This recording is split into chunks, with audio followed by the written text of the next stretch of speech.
தலைவனேசு சீடர்கள் போருடலாய் மாறும் தூய பலி இது. விழியேந்தும் தீபங்கள் தலைவனேசு சீடர்கள் போருடலாய் மாறும் தூய பலி இது.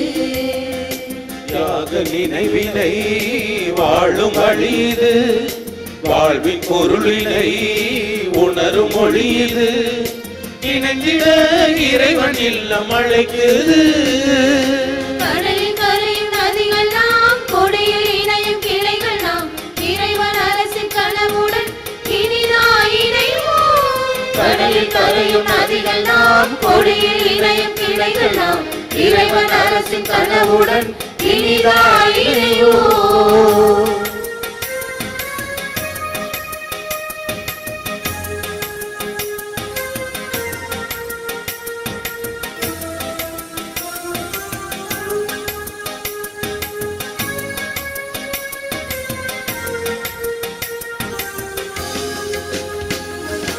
ஒரே ஆவி பொழிவதால், ஒரே அழைப்பு பெறுவதால், ஒரே தந்தை பிள்ளையாக மாறு நாள் இது.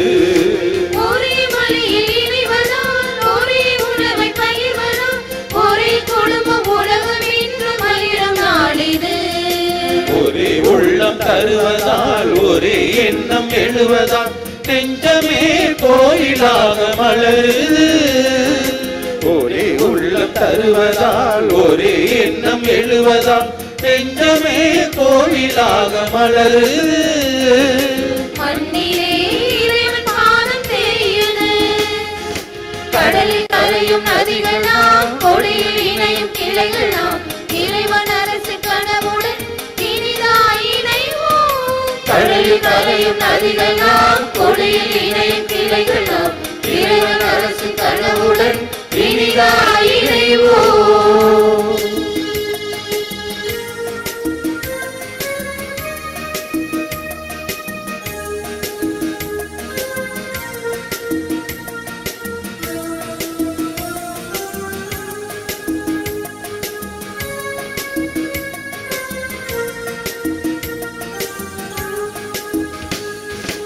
ஒரே ஆயன் அழைத்ததால், ஒரே மந்தையானதால், ஒரே மாண்பு உன்னில் என்னில் உணர்வு சொல்லுது.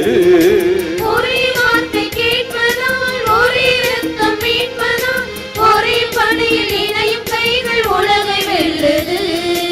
ஒரே அன்பில் உறைவதால், ஒரே அமைதி நிறைவதால், வெள்ளமாய் நீதி மண்ணில் வழியுது.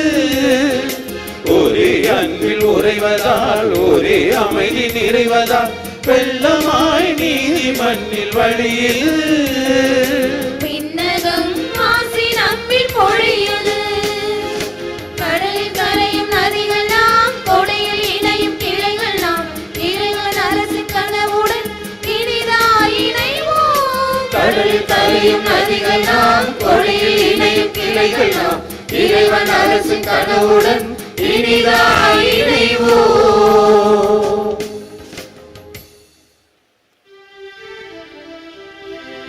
தந்தை மகன் தூய ஆவியின் பெயராலே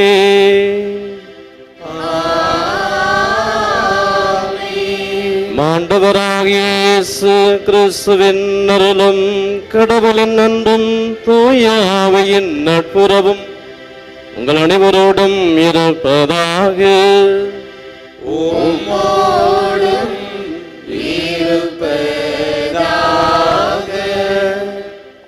இயேசுவில் பிரியமான அன்பு சகோதர சகோதரிகளே, ஆண்டவர் இயேசு இந்த நற்செய்தியின் வாயிலாக நம் ஒவ்வொருவரையும் அவரோடு இருக்கவும், அவரை அறிந்து கொண்டு அவரை அறிவிக்கவும் ஆண்டவர் அழைப்பெடுக்கின்றார்.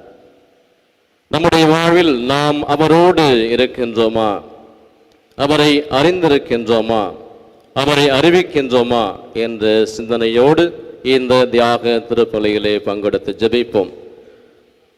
இந்த திருப்பலியானது ஆலயத்தில் கூடியிருக்கின்ற உங்கள் ஒவ்வொருவரின் கருத்துக்களுக்காகவும், நேற்று திருப்பலி எழுதி வைத்தவர்களின் கருத்துக்களுக்காகவும், இன்றைய நாளின் ஒளிபரப்பிற்கு உதவி செய்த நன்கொடையாளர்களின் குடும்ப கருத்துக்களுக்காகவும் ஒப்புக்கொடுக்கப்படுகிறது. இந்த ஒளிபரப்பை காணுகின்ற அனைத்து அன்னையின் பக்தர்களையும் இறைவன் நிறைவாக ஆசிர்வதிக்க வேண்டுமென இத்திருப்பலியில் மன்றாடுவோம். Dear pilgrims, this Mass is offered for the intentions of the faithful gathered here and for all the devotees of Arokya Mata who wrote their Mass intentions yesterday. Let us in very special way pray for all the sponsors of this live Mass and the devotees watching the same. திருப்பலியை போடுக்க தகுதி பெறும் பொருட்டு நம்முடைய குற்றங்களை, குறைகளை, பாவங்களை, பலவீனங்களை எல்லாம் ஏற்றுக்கொண்டு அதற்காக மனம் வருந்தி ஜெபிப்போம். எல்லாம் வல்ல இறைவனிடமும் சகோதர சகோதரிகளிடமும் நான் பாவி என்று ஏற்றுக்கொள்கிறேன். ஏனெனில் என் சிந்தனையாலும் சொல்லாலும் செயலாலும் கடமையில் தவறியதாலும் பாவங்கள் பல செய்தேன். என் பாவமே, என் பாவமே, என் பெரும் பாவமே. ஆகையால் எப்பொழுதும் கன்னியான தூய மரியாளையும் வானதூதர் புனிதர் அனைவரையும் சகோதர சகோதரிகளை உங்களையும் நம் இறைவனாகிய ஆண்டவரிடம் எனக்காக வேண்டிக் கொள்ள மன்றாடுகிறேன். இல்லாமல் இறைவன் நம் மீது இரக்கம் வைத்து நம் பாவங்களை மன்னித்து நம்மை முடிவில்லாத வாழ்வுக்கு அழைத்துச் செல்வாராக. ஆமென்.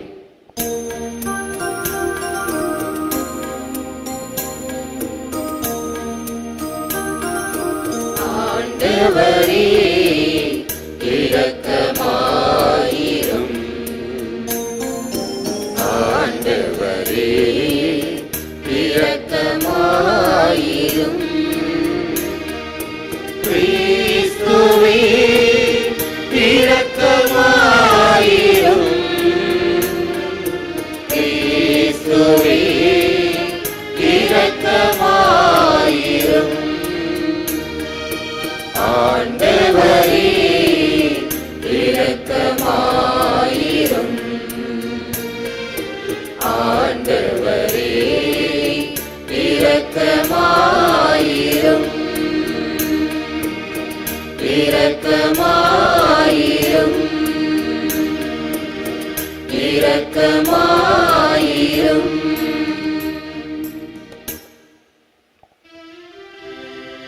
ஜெபிப்போமாக. எல்லாம் வல்ல இறைவா, விண்ணையும் மண்ணையும் ஆண்டு நடத்துகிறவர் நீரே. உம்மீது நம்பிக்கை வைத்து உம்மை நாடி வந்துள்ள எங்கள் வேண்டுதலை கனிவோடு கேட்டருளும். போர்களும் கலகங்களும் குழப்பங்களும் உமது பேராற்றலால் ஓய்ந்திடவும் உலகில் நிலையான உறவு நிலை உருவாகிடவும் இவ்வாறு உண்மையான அமைதி நிலவும் அருள்வீராக.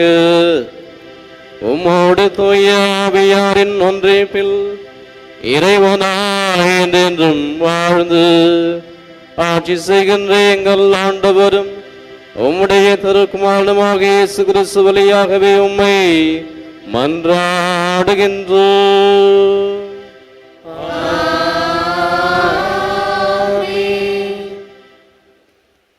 சாமுவேல் முதல் நூலில் இருந்து வாசகம்.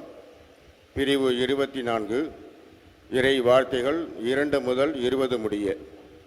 அந்நாட்களில் சவுல் இஸ்ரேல் முழுவதுமிருந்து தேர்ந்தெடுக்கப்பட்ட 3000 பேருடன் தாவீதையும் அவர் தம் ஆட்களையும் தேடி வரையாடுகளின் பாறைகளுக்கு சென்றார். அவர் சென்றபொழுது வழியோரத்தில் ஆட்டுப்பட்டிகளை கண்டார். அதன் அருகில் ஒரு குகை இருந்தது. இயற்கை கடன் கழிப்பதற்காக சவுல் அதனுள் சென்றார். அப்பொழுது தாவீதும் அவர்தம் ஆட்களும் அக்குகையின் உட்பகுதியில் இருந்தனர். தாவீதின் ஆட்கள் அவரிடம், இதோ உன் எதிரியை உன்னிடம் ஒப்படைப்பேன், உன் விருப்பத்திற்கு ஏற்ப அவனுக்கு செய் என்று ஆண்டவர் சொன்ன நாள் இதுவே என்றனர். உடனே தாவீது தவழ்ந்து சென்று சவுலின் மேலங்கியின் தொங்கலை அவருக்கு தெரியாமல் அறுத்தார். தாவீது சவுலின் தொங்கலை அறுத்த பின் அதற்காக மனம் வருந்தினார். அவர் தம் ஆட்களை பார்த்து, ஆண்டவர் திருப்புழு செய்த என் தலைவருக்கு எத்தீங்கும் செய்யாதவாறு ஆண்டவர் என்னை காப்பாராக. அவர் ஆண்டவரால் திருப்பொழிவு செய்யப்பட்டவராதலால் நான் அவர் மேல் கை வைக்கக்கூடாது என்றார். ஆதலில் தம் ஆட்கள் சவுலை தாக்காதவாறு தாவீது இவ்வார்த்தைகளால் அவர்களை தடை செய்தார். பின்பு சவுல் எழுந்து குகையை விட்டு தம் வழியே சென்றார். அதன்பின் தாவீதும் எழுந்து குகையிலிருந்து வெளியேறி சவுலை பின்தொடர்ந்து, அரசே, என் தலைவரே என்று அழைத்தார். சவுல் பின்புறம் திரும்பிய போது தாவீது தரையில் முகம் குப்புற விழுந்து வணங்கினார். பின்பு தாவீது சவுலை நோக்கி, தாவீது, உமக்கு தீங்கு செய்ய தேடுகிறான் என்று சொல்லும் மனிதனின் வார்த்தைகளை நீர் கேட்கலாமா? இதோ, குகையில் ஆண்டவர் உம்மை என்னிடம் ஒப்புவித்தார் என்பதை இன்று உம் கண்களே கண்டன. உம்மை கொல்ல வேண்டுமென சிலர் என்னை துன்புறுத்தினார்கள். ஆனால் அவர் ஆண்டவரால் திருப்பொழிவு செய்யப்பட்டவர். என் தலைவருக்கு எதிராக நான் கை ஓங்கக்கூடாது என்று சொல்லி நான் தான் உம்மை காப்பாற்றினேன். என் தந்தையே, பாரும், என் கையில் இருக்கும் உம் மேலங்கியின் தொங்கலை பாரும். உம்மை கொல்லாமல் உம் மேலங்கையின் தொங்கலை மட்டும் அறுத்து எடுத்துள்ள என் செயலை பார்த்தாலே என்னிடம் யாதொரு குற்றமோ துரோகமோ இல்லை என்பதை நீர் அறிவீர். நீர் என் உயிரை பறிக்க தேடினாலும் உமக்கெதிராக நான் ஒரு குற்றமும் செய்யவில்லை. உமக்கும் எமக்கும் ஆண்டவர் நடுவராயிருப்பாராக. என் பொருட்டு ஆண்டவரே உமக்கு நீதி வழங்கட்டும்.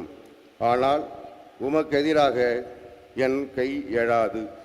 முன்னோரின் வாய்மொழிக்கேற்ப தீயோரிடமிருந்து தீமை பிறக்கும். அதனால் உம்மேல் நான் கை வைக்க மாட்டேன். இஸ்ரேலின் அரசர் யாரை தேடி புறப்பட்டார்? யாரை பின்தொடர்கிறார்? ஒரு செத்த நாயை அன்றோ, தெள்ளு பூச்சியை அன்றோ? ஆண்டவர் நடுவராயிருக்கும் உமக்கும் எமக்கும் நீதி வழங்குவாராக. அவரே எனக்காக வழக்காடி உம் கையிலிருக்கும் என்னை விடுவிப்பாராக என்றார். தாவீது இவ்வாறு சவுலுடன் பேசி முடித்த பின், சவுல், என் மகன் தாவீதே, இது உன் குரல்தானா என்று சொல்லி உரத்த குரலில் அழுதார். அவர் தாவீதிடம், நீ என்னிலும் நீதிமான், நீ எனக்கு நன்மை செய்தாய், ஆனால் நானோ உமக்கு தீங்கு செய்தேன். ஆண்டவர் என்னை உன்னிடம் ஒப்புவித்திருந்தும் நீ என்னை கொல்லவில்லை. இதனால் நீ எமக்கு நன்மையே செய்து இருப்பதை இன்று நீ வெளிப்படுத்தி இருக்கிறாய். ஏனெனில் ஒருவன் தன் எதிரியை கண்ட பின் அவன் நலமுடன் செல்ல அனுமதிப்பானா? இன்று நீ எனக்கு செய்த நன்மைக்கு ஈடாக ஆண்டவரும் உமக்கு நன்மை செய்வாராக.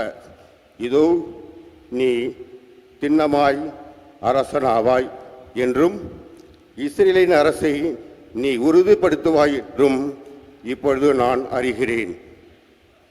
இது ஆண்டவர் வழங்கும் அருள்வாக்கு. இறைவா, உமக்கு நன்றி.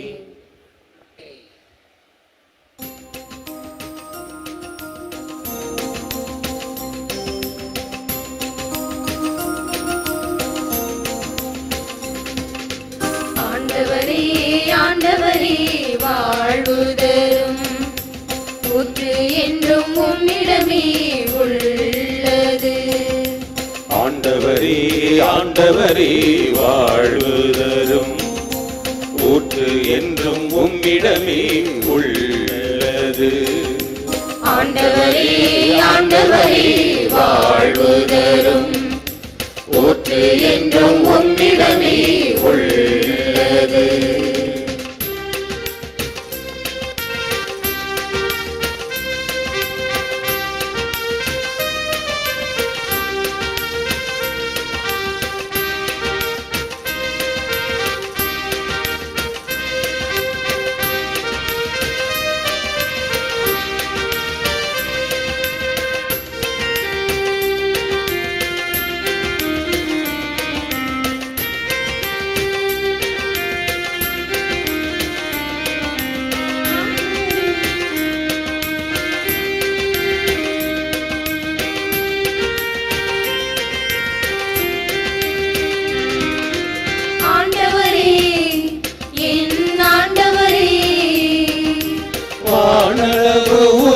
உயர்ந்தது உம் பேரன்பு. முயல்களை ஆகா தொடுகின்றது. உமது வாக்கு பிறழாமை. ஆண்டவரே என் ஆண்டவரே, வானளவு உயர்ந்தது உம் பேரன்பு. முயல்களை ஆகா தொடுகின்றது. உமது வாக்கு பிறழாமை. ஆண்டவரே என் ஆண்டவரே, உம் நீதி இறைவனின் மழைகள் போல் உயர்ந்தது என்றும் உயர்ந்தது. உம் தீர்ப்புகள் கடல் போல ஆழமானவை ஆழமானவை.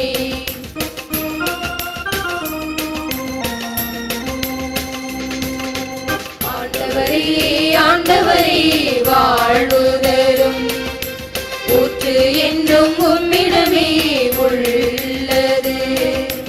ஆண்டவரே ஆண்டவரே வாழ்வு தரும் ஊற்று என்றும் உம்மிடமே உள்ளது.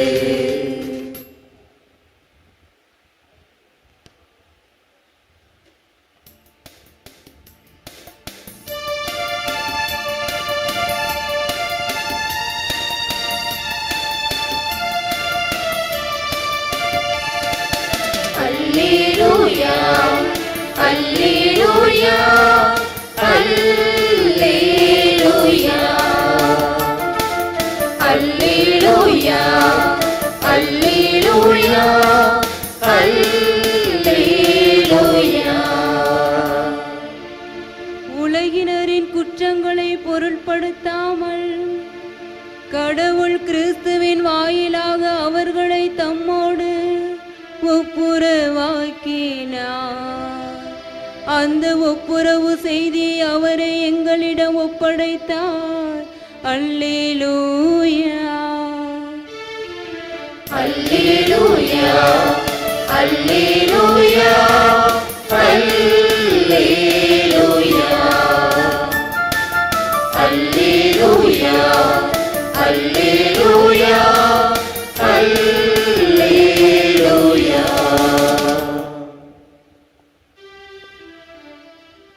ஆண்டவர் இயேசு உங்களோடு இருப்பாராக.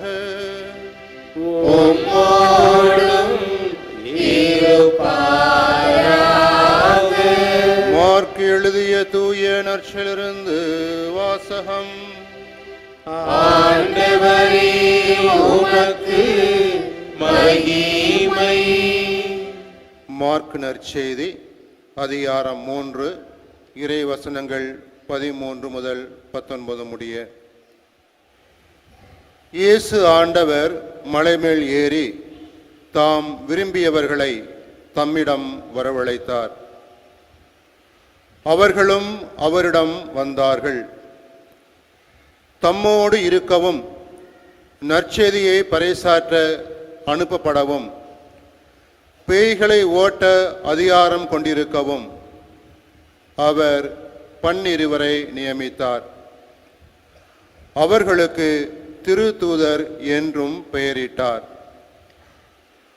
அவர் ஏற்படுத்திய 12 முறையே பேதுரு என்று அவர் பெயரிட்ட சீமோன், செபதேயின் மகன் யாக்கோபு, யாக்கோபின் சகோதரனான யோவான், இவ்விருவருக்கும் இடியை போன்றோர் என பொருள்படும் போனேக்கேசு என்று அவர் பெயரிட்டார். ஆந்திரேயா, பிலிப்பு, பர்த்தலேமியோ, மத்தேயு, தோமா, அல்பேன் மகன் யாக்கோபு, ததேயு, தீவிரவாதியாய் இருந்த சீமோன், இயேசுவை காட்டிக் கொடுத்த யூதாஸ் காரியோத்து என்போர் ஆவர்.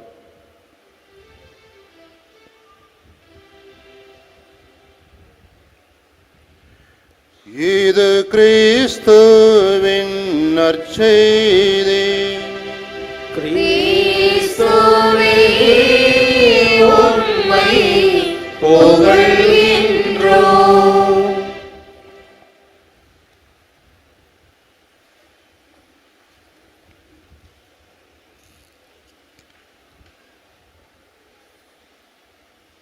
இயேசுவை அறிந்து இயேசுவை அறிவிப்போம்.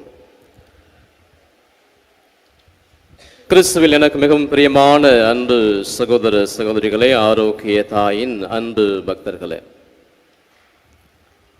கருவில் தொடங்கி கல்லறைக்கு செல்லும் வரை மனிதர்களாகிய நாம் ஒவ்வொருவரும் நம்மை பற்றியும் இந்த உலகத்தை பற்றியும் பல விதமான எதிர்பார்ப்புகளை வைத்திருக்கிறோம்.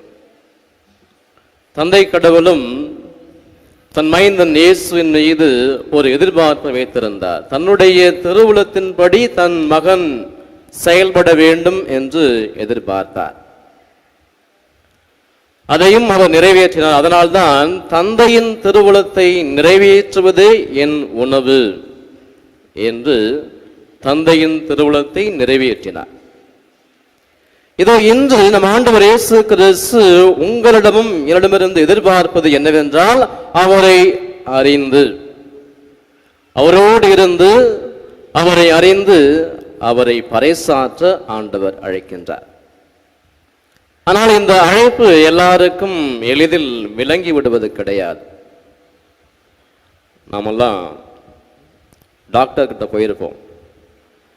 டாக்டர் மருந்து சீட்டு கொடுப்பார். இந்த மருந்து சீட்டில் இருக்கக்கூடிய எழுத்துக்கள், குறிப்புகள் நமக்கு எளிதில் விளங்கி விடுவது கிடையாது. அது ஏதோ கோழிக்கு இருக்கிறது மாதிரி இருக்கும், அதை படிக்க தெரியாதவங்களுக்கு. அப்படியே படிக்க தெரிஞ்சவங்க இருந்தாலும் அவர் இழுத்து இழுத்து எழுதுனதுனால ஒண்ணுமே தெரியாத விளங்காது. ஆனா அதே அந்த மருந்து சீட்டை மருந்து கடையில கொண்டு போய் கொடுத்து அந்த மருந்து கடைக்காரரிடம் கொடுத்து கேட்கிற பொழுது நமக்கு விளங்காத ஒரு மருந்து, நமக்கு விளங்காத ஒரு பெயர் அவர் தெரிந்து, அவர் அறிந்து அதை நமக்கு கொடுப்பார். அதை வாங்கி அது நமக்கு வாழ்வாக இருக்கிறது. ஆக நமக்கு தெரியாத ஒன்று இன்னொருவுக்கு எளிதிலே விளங்கி விடுகிறது. அதே போல கடவுள் தரக்கூடிய அழைப்பும் கூட எல்லாருக்கும் எளிதிலே விளங்கி விடுவது கிடையாது. ஆனால் அவருடைய அழைப்பு இன்றும் தொடர்ந்து கொண்டேதான் இருக்கிறது. அதனால்தான் 1 சாமுவேல் 3ஆம் அதிகாரம் 3வது இறைவசனத்திலே இவ்வாறு நாம் வாசிக்கிறோம். கடவுளின் விளக்கு இன்னும் அணையாமல் இருக்கிறது. சாமுவேலை அழைப்பதற்கு முன்பாக இவ்வாறு வசனம் வரும். கடவுளின் விளக்கு இன்னும் எரிந்து கொண்டிருக்கிறது. அது எதை குறிக்கிறது என்றால், கடவுள் அழைத்தவர்களை, ஆபிரகாம், ஈசாக்கு, யாக்கோபு, மோசே, கிதியோன், சிம்சோன், ஏலி, சவுல், சாமுவேல், எஸ்ஐயா, எரேமியா, எசேக்கியேல், திருமுழுக்கு யோவான், சீடர்கள் என்று இன்றும் தொடர்ந்து கொண்டேதான் இருக்கிறது அவருடைய அழைப்பு. காரணம், அவருடைய அன்பு இன்றும் நம் மத்தியிலே எரிந்து கொண்டே இருக்கிறது.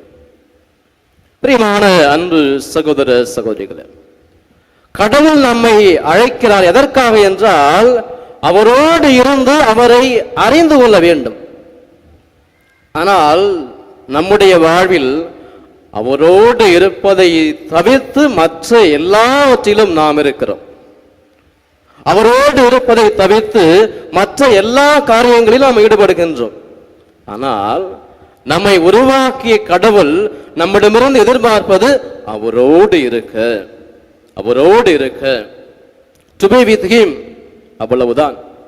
ஆக அவரோடு நாம் இருக்கிற பொழுது நாம் எப்படிப்பட்ட காரியங்களை எல்லாம் செய்வோம், எப்படிப்பட்ட செயல்கள் எல்லாம் நம்மிடமிருந்து வெளியாகும், அது ஆண்டவருக்கு அறியும். அன்பு சகோதர சகோதரிகளே, நாம் விரும்பினால் மட்டும் போதுமா? நாம் விரும்பினால் மட்டும் போதுமா? எளிதிலே நாம் ஒரு குருவாகவோ ஒரு அருட்சகோதரியாக மாறிவிட முடியுமா? முடியாது. கடவுளுடைய இரக்கம் நம்மிலே இருக்க வேண்டும். இந்த கடவுளுடைய இரக்கம் நம்மிலே எப்பொழுது பொழியப்படும்? நம்முடைய கடின முயற்சி, இடைவிடாத ஜெபம், இவற்றையெல்லாம் கண்ணோக்குகின்ற கடவுள் நமக்கும் அழைத்தலை கொடுப்பார். ஆக அழைத்தல் என்றால் வெறும் துறவர அழைத்தல் மட்டுமா? குருக்கள், அருட்சகோதரிகள் இவ்வளவுதானா? இல்லை. இல்லறத்தை சார்ந்த உங்களுக்கும் கடவுள் அழைப்பு கொடுத்திருக்கிறார். இல்லறத்திலே நீங்கள் ஒரு சிறந்த கணவராக, சிறந்த மனைவியாக உங்களுடைய பிள்ளைகளுக்கு நீங்கள் முன்மாதிரியாக இருக்க இறைவன் அழைப்பு எடுக்கிறார். அதே போல அரசாங்க வேலை பார்க்கின்றவர்களாக இருந்தால் அறவே காசு லஞ்சம் வாங்காமல் கடவுளுடைய பணி என்று அதை ஏற்று நீங்கள் செய்கிற பொழுது அதுவும் இறை அழைத்தல் தான். நமக்கெல்லாம் தெரியும் இராணுவத்திலே பணிபுரியக்கூடிய நபர்கள் அவர்கள் எல்லாவற்றையும் திறந்துவிட்டு தன்னுடைய சொந்தம் பந்தம் எல்லாவற்றையும் திறந்துவிட்டு கடுமையான பணிக்கு மத்தியிலும் வெயிலுக்கு மத்தியிலும் நம்முடைய நாட்டை காப்பாற்றுவதற்காக அவர்கள் எடுக்கக்கூடிய போராடக்கூடிய முயற்சிகள் எல்லாம் ஒரு அழைத்தல். ஆக இவையெல்லாம் நமக்கு எப்பொழுது ஈடாக கிடைக்கிறது? கடவுளுடைய அழைப்பை உணர்ந்து அவரோடு இருந்து அவரை அறிந்து கொள்ள முற்படுகின்ற ஆவல் இருக்கின்ற பொழுது கடவுளுடைய ஆசீர்வாதங்கள் நம்மிலே செயலாற்றுகின்றது. அதைதான் இத்தாலியிலே ஒரு நபர் பயஸ் லூயிஸ் மார்டின், அவர் குருவாக ஆசைப்பட்டார். அதனால் தூய பெர்னார்து சபையை நாடினார். ஆனால் அவர் குருவாகவில்லை. அவருடைய பெற்றோருக்கு அதில் விருப்பமில்லை. இன்றைக்கும் நிறைய பேருக்கு எதுக்கு விருப்பமில்லை என்றால், தங்களுடைய பிள்ளைகள் குருவாகவோ அருட்சகோதரியாகவோ ஆக எளிதிலே அவர்கள் விடமாட்டார்கள். 7 பிள்ளைங்க 5 பிள்ளைங்க இருந்தாலும் ஒரு பிள்ளையை கடவுளுக்காக கொடுக்க நமக்கு மனசு இருக்காது. கோவிலில் நாம் நிறைய பேசுவோம். ஆனால் அவருடைய வீட்டிற்கு சென்று உங்களுடைய பிள்ளைய நீங்க ஒரு குருவா அனுப்புறதுக்கு ஆசைப்படுறீங்களா? இல்லை வேணாம், அது மட்டும் வேணாங்க என்று அவர்கள் சொல்லுவார்கள். பிரியமான அன்பு சகோதர சகோதரிகளே, அதே போல இந்த பயஸ் லூயிஸ் மார்டினும் தன்னுடைய இதயத்தின் ஆவல் குருவாக வேண்டும் என்று ஆசைப்பட்டார். ஆனால் அவருடைய பெற்றோர் விரும்பவில்லை. அதே போல செலியா அக்குரின், அவரும் ஒரு அருட்சகோதரியாக மாற வேண்டும் என்று ஆசைப்பட்டார். அவரும் அருட்சகோதரியாக மாறவில்லை. காரணம், அவருடைய பெற்றோர் விரும்பவில்லை. ஆனால் இந்த இருவரும், பயஸ் லூயிஸ் மார்டின், செலியா அக்குரின், இவர்கள் இருவரும் திருமணம் செய்து கொள்கிறார்கள். திருமண அருட்சாதனத்தை பெறுகின்றார்கள். அவர்களுக்கு மூவரு கடவுளின் ஆசிரோடு 3 பிள்ளைகள், 3 பெண் குழந்தைகள். அதில் ஒரு குழந்தையை கடவுளுக்காக அவர்கள் அர்ப்பணிக்கிறார்கள். அவள் வளர்ந்து அவருடைய பெற்றோருக்கு கீழ்ப்படைந்து கடவுளுடைய வார்த்தைகளுக்கு கீழ்ப்படைந்து தன்னையே அர்ப்பணித்து வாழ்ந்தால் கடவுளை அறிந்து அவரை பறைசாற்ற வேண்டும் என்ற ஆவல் அவளிடம் இருந்தது. அவள் வேறு யாரும் அல்ல, சிறுமலர் குழந்தை தெரசாவாக இன்று ஒரு புனிதராக கருதப்படுகின்றார். ஆக நம்முடைய வாழ்வில் கடவுளை அறிந்து கொள்ள ஆவல் இருந்தாலே போதும், நம்முடைய வாழ்வு மாறுபடுகிறது. ஒரு சிலருக்கு பல நேரத்தில் ஒரு விதமான விரக்தி நிலை. நான் இவ்வளவு செய்கிறேனே, கடவுள் எனக்கு என்ன செய்து விட்டார்? நான் கடவுளுக்காக எல்லாவற்றையும் திறந்து விட்டு அவருடைய பணியை செய்கின்றேனே, என யாரும் பாராட்டவில்லை. நான் இவ்வளவு நேர்த்தியாக இவ்வளவு வேலை செய்கிறேன், என யாரும் ஒரு வார்த்தை, ஒரு பாராட்டு, இதையெல்லாம் எனக்கு கொடுப்பதில்லையே. நான் ஏன் இவ்வளவு பணியை இவருக்காக நான் செய்ய வேண்டும்? அதே போல இல்லத்தில் இருக்கக்கூடிய கணவன்மார்கள் கடுமையாக உழைக்கிறார்கள். தன்னுடைய பிள்ளைகளுக்காக, மனைவிக்காக, உறவுகளுக்காக உழைக்கிறார்கள். ஆனால் அவர்களுக்கும் ஒரு விரக்தி நிலை. இவ்வளவு கடுமையாக உழைக்கிறேனே, என்னை யாரும் பாராட்டுவதில்லை, என்னை யாரும் கண்டுகொள்வது கிடையாது. யாரையோ பாராட்டுறாங்க, என்னை யாரும் பாராட்டுறதில்லை அப்படின்னு எல்லாருக்குமே ஒரு விதமான விரக்தி நிலை இருக்கும். பிரியமான அன்பு சகோதர சகோதரிகளை, இந்த விரக்தி நிலைக்கு ஒரு உதாரணத்தை சொல்லலாம். இந்த கட்டுமான பணிகள் எல்லாம் செய்கின்ற பொழுது, கட்டுமான பணியை செய்வதற்கு முன்பாக சாரம் அமைப்பார்கள். அந்த சாரம் அமைக்க சவுக்கு மரத்தை பயன்படுத்துவார்கள். அந்த சவுக்கு மரத்தின் மீது பலகை போட்டு அதன் மேலே நின்று கொண்டு அந்த கட்டுமான பணிகள் நடக்கும். கல்லும் உயரும், வீடும் உயரும். அதன் பிறகு பூச்சி பூசுவார்கள். அதன் பிறகு வர்ண ஜானங்கள் எல்லாம் அந்த கட்டிடத்திற்கு பூசப்படும். ஆனால் அந்த வீட்டு வேலை முடிந்த பிறகு இவ்வளவு ஒத்துழைப்பாக இருந்த அந்த சவுக்கு மரம் எங்கே கிடக்கும்? வீட்டுக்கு பின்னாடி கொல்லப்புறத்துல யாரு கண்ணுக்கும் படாம கொண்டு போய் தூக்கி கொண்டு வச்சிருவோம். ஆனா எங்கோ இருந்த மரம், எங்கோ வளர்ந்த மரம் வாழை மரம். அந்த மரத்தை கொண்டு வந்து வீடு திறக்கிறதுக்காக வழியில வச்சு, வாசப்படியில வச்சு ரொம்ப அழகா அந்த வீட்டை திறப்பாங்க. அப்பொழுது இந்த சவுக்கு மரம் கண்ணீர் விடுவது கிடையாது. உண்மை நிலை என்னவென்றால், அந்த வாழை மரத்துக்கு 3 நாள் இல்லை 1 வாரம் தான் வாழ்க்கை. ஏன் அப்படின்னா, வரக்கூடிய ஆடு மாடு எல்லாம் சாப்பிடும். அங்கே விளையாடக்கூடிய சின்ன பிள்ளைங்கள்லாம் அதை பிடிச்சி இழுப்பாங்க. அதன் பிறகு அந்த வாழை மரம் குப்பை தொட்டிக்கு தான் போய் சேரும். ஆனால் இதையெல்லாம் பார்த்துவிட்டு இந்த சவுக்கு மரம் எங்கோ ஒரு மூலையில கிடக்கும். ஆனால் அதற்கு தெரியும், அதற்கு இருக்கும், மனசுல இருக்கும் என்னன்னாக்கா, நான் அடுத்த கட்டிடத்திற்கு என்னையே தயார்படுத்திக் கொள்கின்றேன். ஆக என்னை யாரும் பாராட்டவில்லை, என்னை யாரும் கண்டுகொள்ளவில்லை, நான் ஏன் இப்படி உழைக்க வேண்டும் என்று அது கலங்குவது கிடையாது, கண்ணீர் விடுவது கிடையாது. மாறாக கட்டை உதிர்ந்து போகக்கூடிய அளவுக்கு கடைசி வரை அந்த சவுக்கு மரம் உழைத்து கொண்டே இருக்கும். ஆக நீங்கள் வாழை மரமாக அல்லாமல் சவுக்கு மரமாக இருந்து கடைசி வரை உதிர்ந்து போகக்கூடிய அளவுக்கு நீங்கள் கடவுளுக்காக பணியை செய்யுங்கள். ஆக கடவுளுடைய பணியை நாம் இடையராது செய்வதற்கு நம்மையே நாம் அர்ப்பணிக்க வேண்டும். ஒரு ஏவல், ஒரு தாகம், இடைவிடாத ஒரு ஆவல், இவையெல்லாம் இருக்கிற பொழுது, கடவுள் நம்மிலே செயலாற்ற நம்மையே நாம் அர்ப்பணிக்கின்ற பொழுது, நிச்சயமாக கடவுள் நம்மோடு இருந்து நம்மிலே செயலாற்றுகின்றார். இதை நாம் என்ன செய்ய வேண்டும்? இடைவிடாமல் ஜெபிக்க, இடைவிடாமல் இறைவார்த்தைகளை வாசிக்க வேண்டும். காரணம், இறை வார்த்தைகளின் வாயிலாகத்தான் ஏராளமான நபர்களை கடவுள் அழைத்திருக்கிறார். புனித அந்தோணியார் 18 வயது இருக்கும் பொழுது பெற்றோரை எழுந்து விடுகிறார்.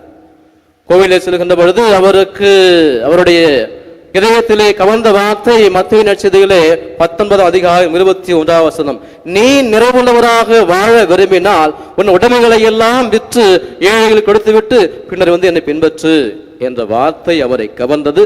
அவர் ஒரு புனிதராக மாற்றப்படுகிறார். அதே போல இறையியலார் புனித அகஸ்தினார், அவருக்கு எடுத்து படி என்ற குரல் கேட்டு அவரும் ரோமையர் 13 அதிகாரம் 12 எடுத்து படிக்கிறார். இருளுக்குரிய வாழ்க்கையை கலைந்துவிட்டு ஒளிக்குரிய வாழ்க்கைக்கு வா என்ற வார்த்தைக்கு கேள்வி போட்டு அந்த வார்த்தைக்கு செவிமடுத்து அவரும் தன்னையே மாற்றிக் கொள்கின்றார். இன்று அவர் ஒரு புனிதராக கருதப்படுகின்றார்.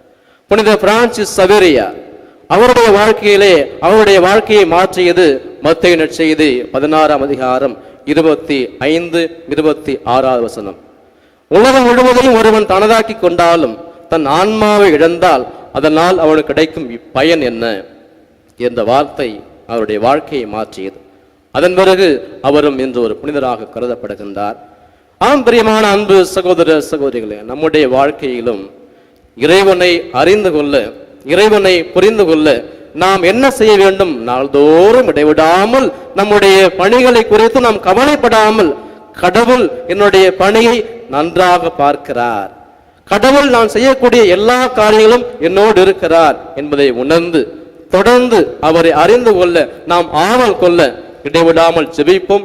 இடைவிடாமல் அவரோடு இருந்து அவரை அறிந்து அவரை உலக மக்கள் அனைவருக்கும் அறிவிப்போம். ஆமீன்.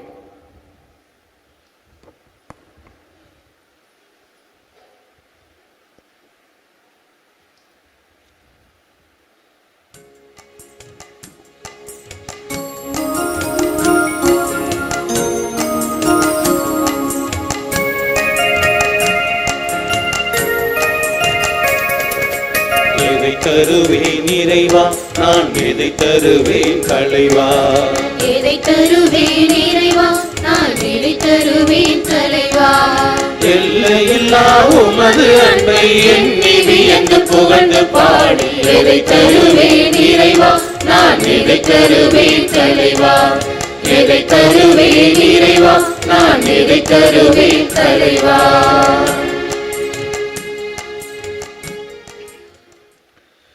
அன்புமிக்க சகோதர சகோதரிகளே, நாம் அனைவரும் கொடுக்கும் இந்த திருப்பலி எல்லாம் உள்ள தந்தையாக இறைவனுக்குதாக முடிய ஜெபியுங்கள்.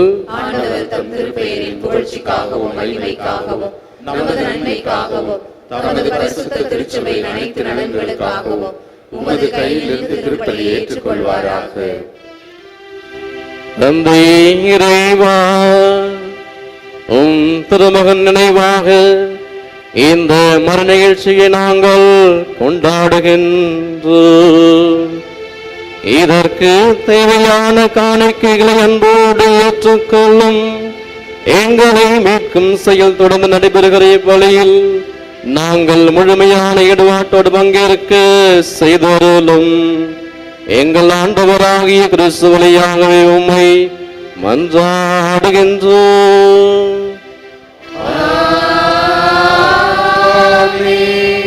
ஆண்டவர் உங்களோடு இருப்பாராக.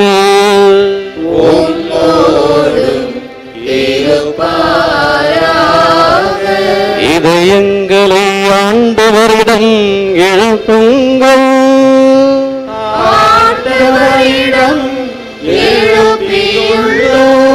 நம் இறைவனாகிய ஆண்டவருக்கு நன்றி கூறுவோம்.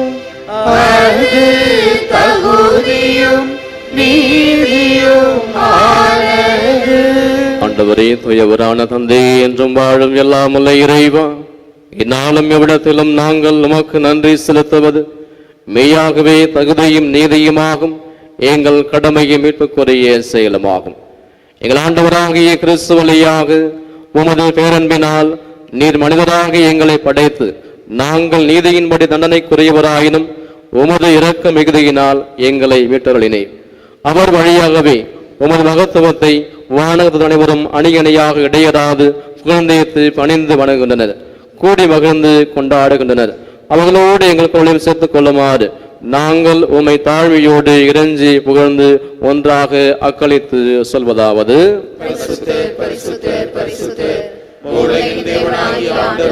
வானமும் பூமியும் உமது மகிமையால் நிறைந்துள்ளன.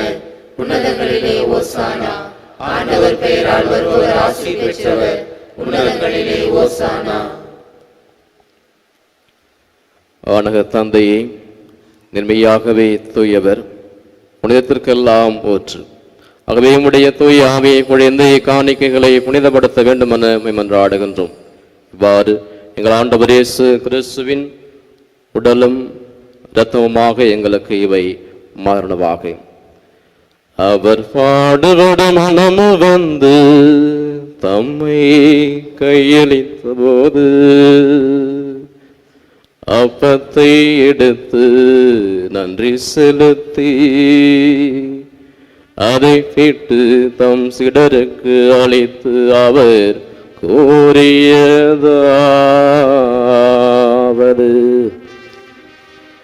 அனைவரும் இதை வாங்கி உண்ணுங்கள், ஏனெனில் இது உங்களுக்காக கையளிக்கப்படும் என் சரீரம்.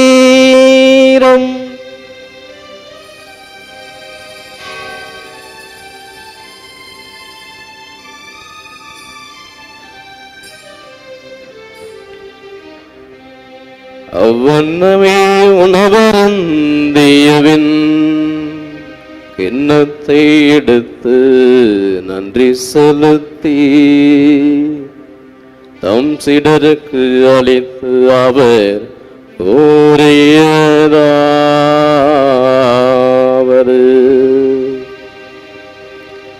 அனைவரும் அதை வாங்கி பருகுங்கள், ஏனெனில் உடன்படிக்கை காண என்றும் ஏதோ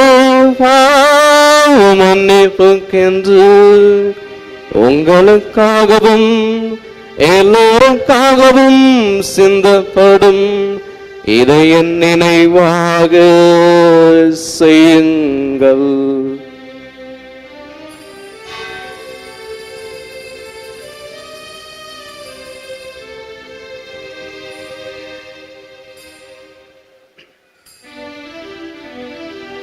இது விசுவாசத்தின் மறைபொருள். ஆண்டவரே,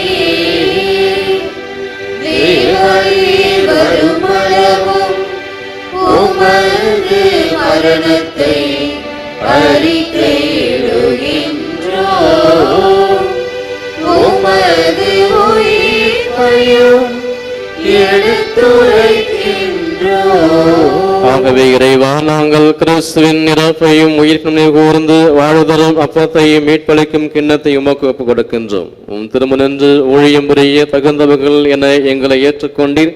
எனவே உமக்கு நன்றி செலுத்துகின்றோம். மேலும் கிறிஸ்துவின் உடலிலும் இரத்தத்திலும் பங்குள்ள எங்களை அதே தூய ஆவி ஒன்று சேர்க்க வேண்டும் என உம்மை தாழ்மையுடன் மன்றாடுகின்றோம்.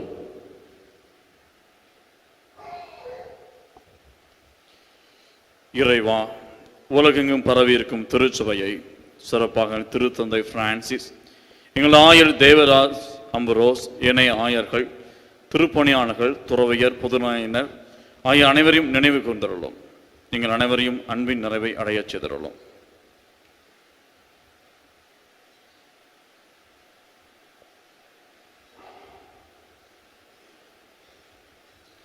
உயிர்த்தெழு நம்பிக்கையுடன் இறந்து போன எங்கள் சகோதர சகோதரிகளையும் இறந்தோர் அனைவரையும் நினைவு கூர்ந்து ஒளிமிக்கவும் திருமண் ஏற்றுக்கொள்ளும்.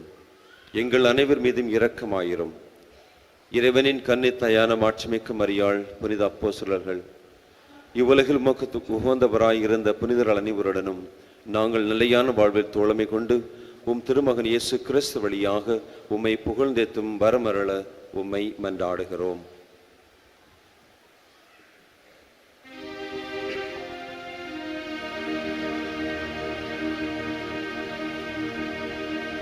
இவர் வழியாக இவரோடு இவரில் எல்லாம் வல்ல இறைவனாகிய தந்தையே, பரிசுத்த ஆவியின் எல்லா புகழும் மாட்சிமையும் என்றென்றும் உமக்கு உரியதே.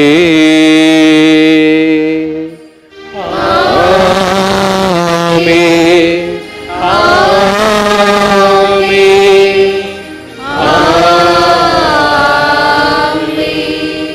கடவுளை தந்தையை அழைக்க ஆண்டவர் இயேசு நமக்கு கற்றுக் கொடுத்திருக்கிறார். இந்த விசுவாசத்தோடு சேர்ந்து ஜெபிப்போம்.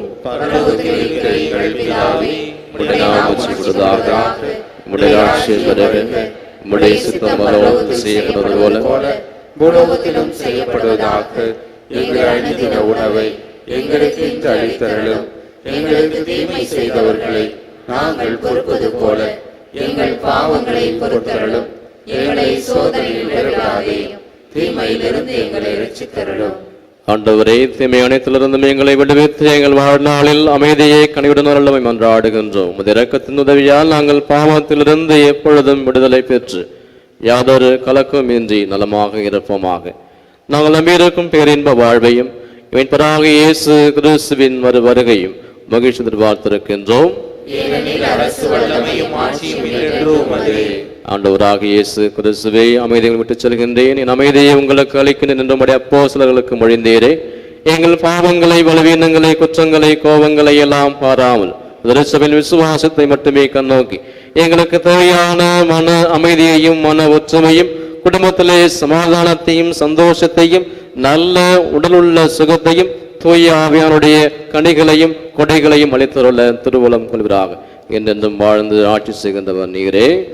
ஆண்டவருடைய சமாதானம் உங்களுடைய என்றும் இருப்பதாக.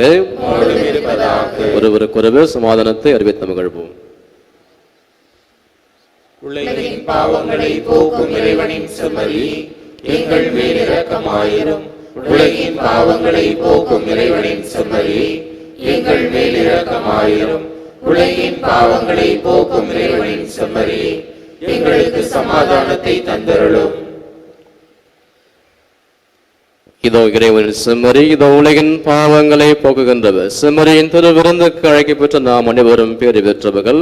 ஆண்டவரே, தேவரே, நீர் உள்ளத்திலிருந்து வர நான் தகுதியற்றவன்.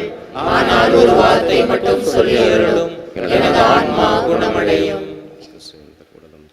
அன்பார்ந்தவர்களே, தயவு செய்து கவனிக்கவும். இப்பொழுது வழங்கப்படும் திவ்ய கருணை பாவ சங்கீர்த்தனம் செய்து தங்களையே தயாரித்து கொண்ட கத்தோலிக்க கிறிஸ்தவர்களுக்கு மட்டும் வழங்கப்படும். கைகளில் திவ்ய நற்கருணை வழங்கப்பட மாட்டாது. Your attention please. Only Catholics who have made themselves worthy of receiving Holy Communion by making proper confession might come forward to receive the Holy Communion. Holy Communion is not given in hands.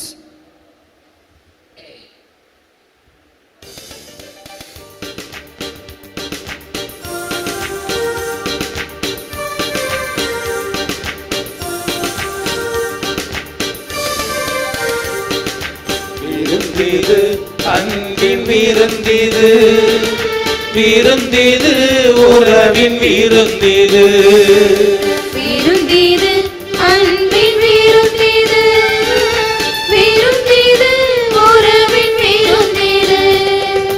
கொண்டாடி மகிழ்ந்திடுவோம் பண்பாடி விருந்துண்டோ, கொண்டாடி மகிழ்ந்திடுவோம் பண்பாடி விருந்துண்போம். விருந்திது அன்பின் விருந்திது, விருந்திது உறவின் விருந்திது.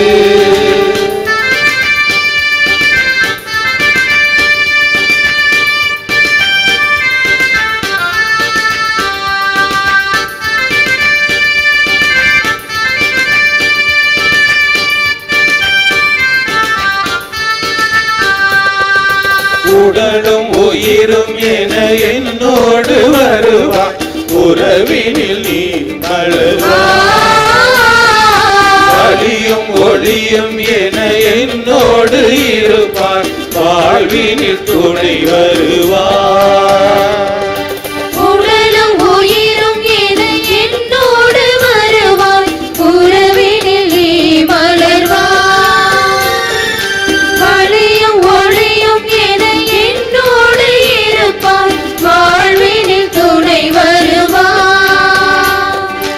உன்னோடு நானும் உணவாகுவேன், என்னோடு நீயும் உறவாடுவாய். ஆயனாயிருந்திடுவாய், என்னை ஆவியால் நிரப்பிடுவாய். ஆயனாயிருந்திடுவாய், என்னை ஆவியால் நிரப்பிடுவாய். நன்றி கூறி மன்றாடுவோமாக. தயை நிறைந்த தந்தையே, நீர் எங்களுக்காக ஏற்பாடு செய்த விருந்தை அருந்திய நாங்கள் மகிழ்ச்சியோடு உமக்கு நன்றி கூறுகின்றோம். இவ்விருந்தினால் உமது அன்பின் ஆவியை எங்கள் உள்ளங்களில் பொழிவீராக. ஒரே உணவை உட்கொண்ட நாங்கள் என்றும் ஒன்றுபட்டு வாழ அருள்தாரும். எங்கள் ஆண்டவராகிய கிறிஸ்து வழியாகவே உம்மை மன்றாடுகின்றோம்.